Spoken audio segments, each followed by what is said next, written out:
வணக்கம். இப்ராஹிம் பாஷா மக்கள் ஜனநாயக முன்னேற்ற கழகத்தினுடைய தலைவர் பேசுகிறேன். கடந்த சில நாட்களாக கடன் வாங்கிய தனிநபர் கடன் குழு கடன் வாங்கிய நபர்களை சென்னை கமிஷனர் ஆஃபீஸிலிருந்து அழைத்து பேசுகிறோம், சென்னை உயர்நீதிமன்றத்திலிருந்து அழைத்து பேசுகிறோம் என்று கூறி ஏழை எளிய மக்களை மிரட்டி வருகிறார்கள். அதிலும் குறிப்பாக 11 மணிக்குள் அல்லது மதியம் 3 மணிக்குள் வழக்கு பதிவு செய்து விடுவோம், உங்களை ரிமாண்ட் செய்து விடுவார்கள் என்றெல்லாம் கொடூரமாக மிரட்டி வருகிறார்கள். ஏழை எளிய மக்கள் தெரிந்து கொள்ள வேண்டியது ஒன்றே ஒன்றுதான்.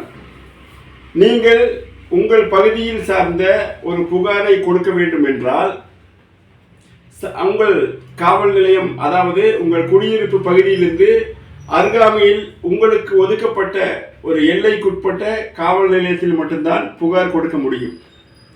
நீங்கள் அடுத்து பக்கத்தில், உதாரணத்திற்கு திருப்பூரில் நார்த் ஸ்டேஷன் லிமிட்டில் இருக்கிறவங்க சவுத் ஸ்டேஷனில் கொடுக்க முடியாது, சென்ட்ரல் ஸ்டேஷனில் கொடுக்க முடியாது, வேளம்பாளையம் ஸ்டேஷனில் கொடுக்க முடியாது.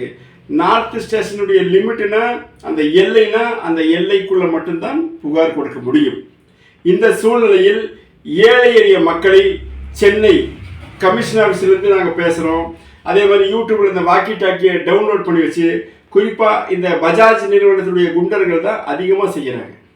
அதே மாதிரி ஹைகோர்ட் சேம்பர்லேருந்து பேசுகிறோம், இப்படியெல்லாம் வழக்கறிஞர்கள் பேசுகிறோன்னெல்லாம் கொடூரமாக மிரட்டி வருகிறார்கள். அன்பு ஏழை எளிய சொந்தங்களே, தெரிந்து கொள்ளுங்கள், வழக்கறிஞர் எந்த சூழ்நிலையிலும் உங்களை அழைத்து விசாரிப்பதற்கு அனுமதி இல்லை. வழக்கறிஞருக்கு நீதிமன்றத்தில் மட்டும்தான் அவர்கள் உங்களை குறுக்கு விசாரணை செய்ய முடியும். அதுவும் வழக்கு தொடுத்ததற்கு பின்பு. வழக்கு தொடுப்பதற்கு முன்பாக ஒரு நபர் உங்கள் மீது புகார் கொடுத்தால் அந்த புகாரை படித்து பார்த்து ஒரு வழக்கறிஞர் நோட்டீஸ் மட்டும்தான் உங்களுக்கு அனுப்ப முடியும். அந்த நோட்டீஸுக்கு நம்ம ரிப்ளை பண்ணலாட்டி மட்டும்தான், அல்லது ரிப்ளை பண்ணினாலும் அவர்கள் நீதிமன்றத்தில் மட்டும்தான் வழக்கு தொடுக்க முடியுமே தவிர அழைத்து பேசவோ மிரட்டவோ ஒரு 11 மணிக்குள் வழக்கு பதிவு செய்து காவல் நிலையத்திலிருந்து உங்களை ரிமாண்ட் செய்வாங்க என்றோ சொல்ல முடியாது.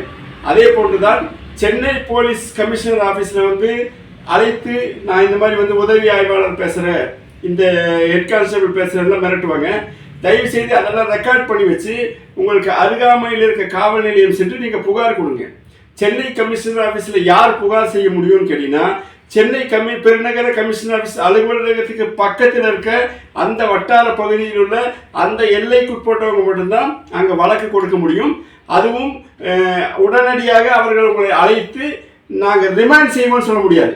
நீங்கள் எந்த ஒரு காவல் நிலையம் பார்த்தீங்கன்னா அந்த எல்லைக்குட்பட்ட காவல் நிலையங்களில் புகார் கொடுத்தால் உங்களை அழைத்து இந்த மாதிரி விசாரணைக்கு வாங்கன்னு கூப்பிட முடியும். அவங்க உடனே உங்களை ரிமாண்ட் செய்வேன்னு மிரட்ட முடியாது.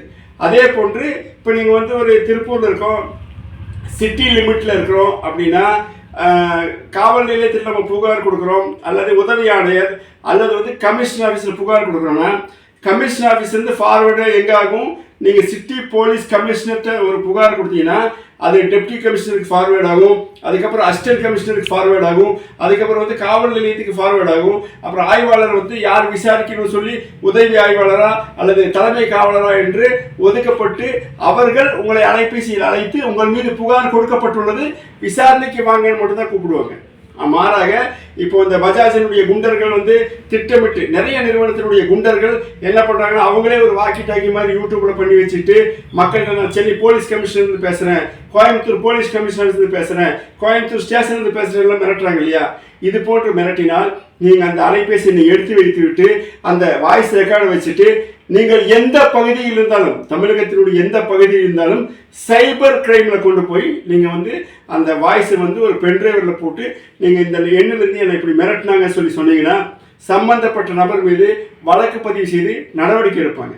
அதே மாதிரி ஹைகோர்ட்லேருந்து பேசுகிறாங்க சொன்னீங்கன்னாலும் சரி, ஹைகோர்ட்லேருந்து நேரடியாக எந்த சேம்பரில் இருந்தாலும் நேரடியாக உங்களுக்கு கூட்டு பேச மாட்டாங்க.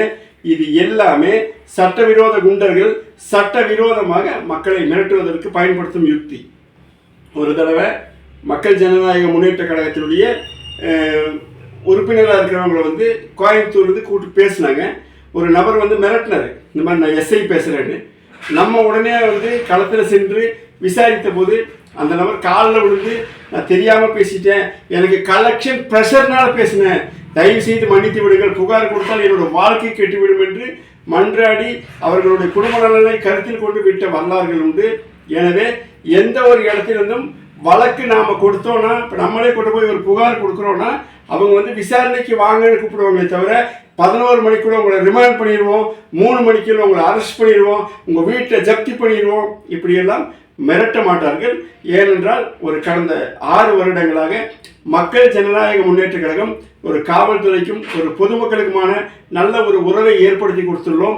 காவல்துறை மூலமாக எந்த ஒரு கையூட்டும் கொடுக்காமல் இந்த மைக்ரோ ஃபினான்ஸ் பிரச்சனைகளை முடிக்க முடியும் என்ற ஒரு உண்மைத்தன்மையை நாம் உணர்த்தியுள்ளோம்.